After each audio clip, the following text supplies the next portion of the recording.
Hi friends, welcome back to this video. இந்த வீடியோவில் நம்ம ஒரு பட்ஜெட் ஃப்ரெண்ட்லியான i3 12th generation PC build பார்க்க போகிறோம். அதுக்கு என்ன காம்பனன்ட்ஸ் யூஸ் பண்ணியிருக்கோம் ஒன் பை ஒன்னாக பார்த்துடலாம். நம்ம ஃபிங்கர்ஸ் பிராண்டில் ஸ்பாட்லைட் அப்படின்ற மாடலில் கேபினெட் எஸ்எம்பிஎஸ் இந்த பில்டுக்கு நம்ம யூஸ் பண்ணியிருக்கோம். இது வந்து பார்த்தீங்கன்னா கேபினெட் அண்ட் எஸ்எம்பிஎஸ் காம்போவில் வந்துடும். இதோட பில்ட் பார்த்தீங்கன்னா நல்ல ப்ரீமியம் குவாலிட்டியில் அண்ட் 3 year வாரண்டியோட இந்த மாடல் நமக்கு அவைலபிள் இருக்குது. ஸோ அதனால் இந்த மாடல் நம்ம கஸ்டமருக்கு சஜஸ்ட் பண்ணியிருக்கோம். இது வந்து நல்ல ஒரு குவாலிட்டியான cabinet.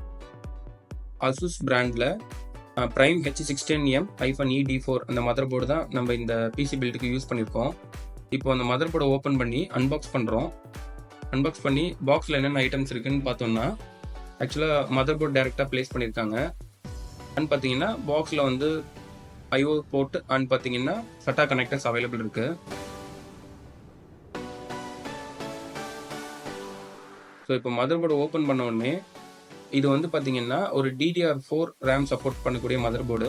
Twelve RAM slot available இருக்குது. அண்ட் பார்த்தீங்கன்னா டுவல் M.2 இதில் அவைலபிள் இருக்குது. அண்ட் PCIe 4.0 அவைலபிள் இருக்குது.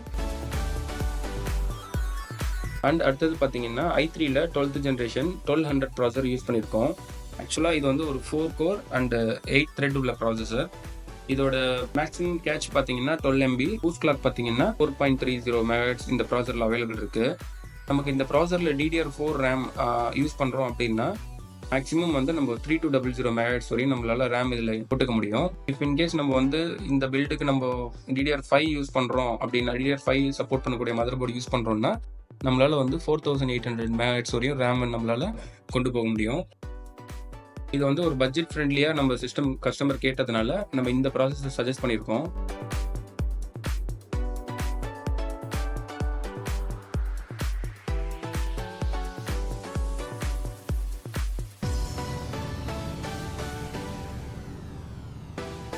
ஸோ அண்ட் இப்போ வந்து மதர் போர்டில் நம்ம ப்ராசஸர் இன்ஸ்டாலேஷன் வீடியோ தான் பார்த்துட்ருக்கோம். இது வந்து இன்டெல்ன்றதுனால நமக்கு ப்ராசஸர் வந்து எல்லாமே ஜஸ்ட் லாக் டைப்பில் முடிஞ்சிடும். நம்ம எதுவும் பண்ண வேண்டாம். இப்போ ப்ராசஸர் வந்து மதர் போர்டில் இன்ஸ்டால் பண்ணிவிட்டு அதை நம்ம லாக் பண்ணுறோம்.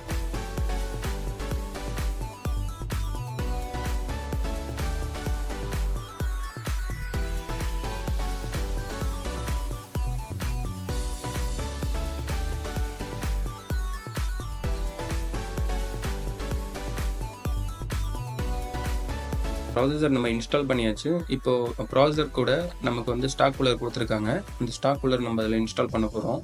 இப்போலாம் இன்டெல்லில் வந்து நல்ல ஒரு ப்ரீமியம் குவாலிட்டியில் அண்ட் பார்த்தீங்கன்னா ஸ்லீக் டிசைனில் நல்ல ஒரு பெர்ஃபார்மன்ஸ் வரக்கூடிய கூலர்ஸ் நமக்கு அவைலபிள் கிடச்சிட்ருக்கு. டிசைனுமே நல்லாயிருக்கும். டிசைன் பேட்டர்ன் ஃபுல்லாகவே சேஞ்ச் பண்ணிட்டாங்க. ஸோ அதனால் பெர்ஃபார்மன்ஸ் வைஸுமே நல்லாயிருக்கு நமக்கு. இப்போ இந்த கூலரை நம்ம மதர் போர்டில் இன்ஸ்டால் பண்ணுறோம்.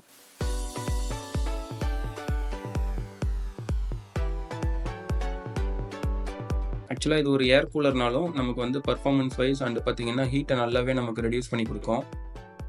இப்போ இந்த கூலரை நம்ம ப்ராப்பராக அந்த கேபிள் மேனேஜ்மெண்ட் பண்ணி மதர் போர்டில் இருக்கிற கனெக்டரில் CPU கூலர் ஃபேன் கனெக்டரில் நம்ம லிங்க் பண்ணியிருக்கோம். ஸோ அண்டு இந்த பிசிக் பில்டுக்கு நம்ம வந்து பார்த்தீங்கன்னா க்ரூஷியல் பிராண்டில் 8GB DDR4 ரேம் யூஸ் பண்ணியிருக்கோம். இது வந்து பார்த்தீங்கன்னா ஒரு 3200 MHz உள்ள ரேமு. இப்போ இந்த ரேம் வந்து நம்ம மதர் போர்டில் இன்ஸ்டால் பண்ணுறோம். இந்த ரேமுக்குமே நமக்கு 3 year வாரண்டி நம்ம கஸ்டமர் ப்ரொவைட் பண்ணிகிட்ருக்கோம்.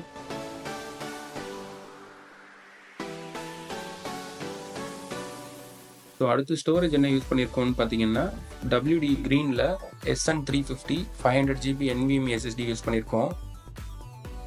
இது வந்து பார்த்தீங்கன்னா ஒரு Gen 3 SSD அண்ட் 2400 MBps இதோட ரீட் அண்ட் ரைட் ஸ்பீடு இருக்கும்.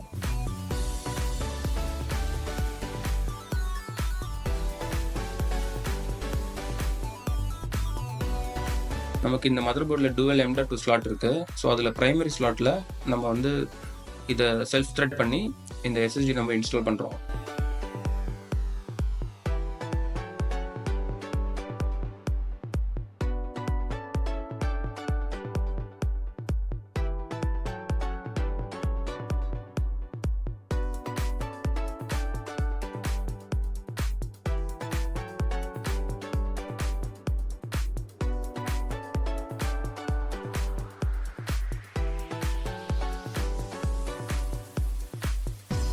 ஆக்சுவலாக இப்போ நம்ம NVMe மதர் போர்டில் ப்ளேஸ் பண்ணிட்டோம். ஸோ அடுத்தது இது வந்து கேபினெட்டில் நம்ம இன்ஸ்டால் பண்ண போகிறோம்.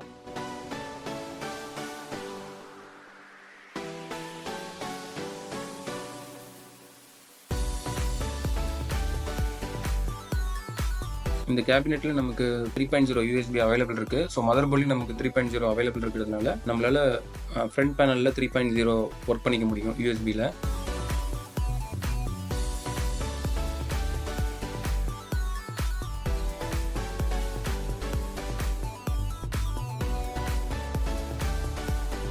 கேபினெட்டில் வந்து நம்ம பேஸ் த்ரெட்ஸ்லாம் வந்து இன்ஸ்டால் பண்ணிவிட்டு இப்போ நம்ம மதர்போர்டு அதில் இன்ஸ்டால் பண்ண போகிறோம். இப்போ அதை தான் நீங்கள் பார்த்துட்ருக்கீங்க.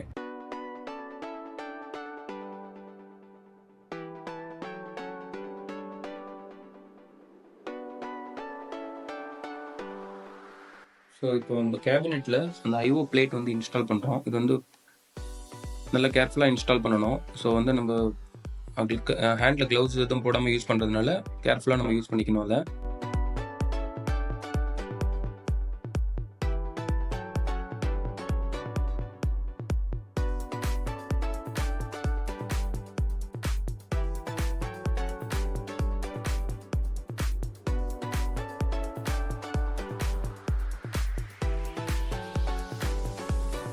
இப்போ மதர்போர்டை கேபினெட்டில் ப்ளேஸ் பண்ணிவிட்டு அதுக்கு உண்டான ஸ்க்ரூஸ்லாம் நம்ம வந்து இன்ஸ்டால் பண்ணுறோம்.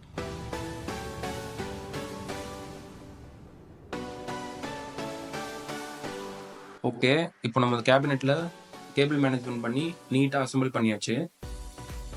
ஸோ அடுத்த ஸ்டேஜ் வந்து நமக்கு ஒய்ஸ் இன்ஸ்டாலேஷன் பண்ணி நம்ம கஸ்டமருக்கு டெலிவரி பண்ணலான்னு இருக்கோம். நம்ம பண்ணுற பிசி பில்டு எல்லாமே பார்த்தீங்கன்னா இந்த மாதிரி நீட் அண்ட் ப்ரொஃபஷ்னலாக நம்மளால் வந்து நம்ம வந்து கேபிள் மேனேஜ்மெண்ட் பண்ணி தான் கொடுப்போம். ஸோ இன்டெல் ப்ராசஸர் கூட அந்த ஸ்டிக்கரை வந்து நம்ம இப்போ கேபினெட்டில் ப்ளேஸ் பண்ணுறோம். இந்த பிசி பில்டில் நம்ம வந்து AOC பிராண்டில் 22 inches மானிட்டரும் அண்டு லாகிடெக் காம்போவும் யூஸ் பண்ணியிருக்கோம். Thank you friends.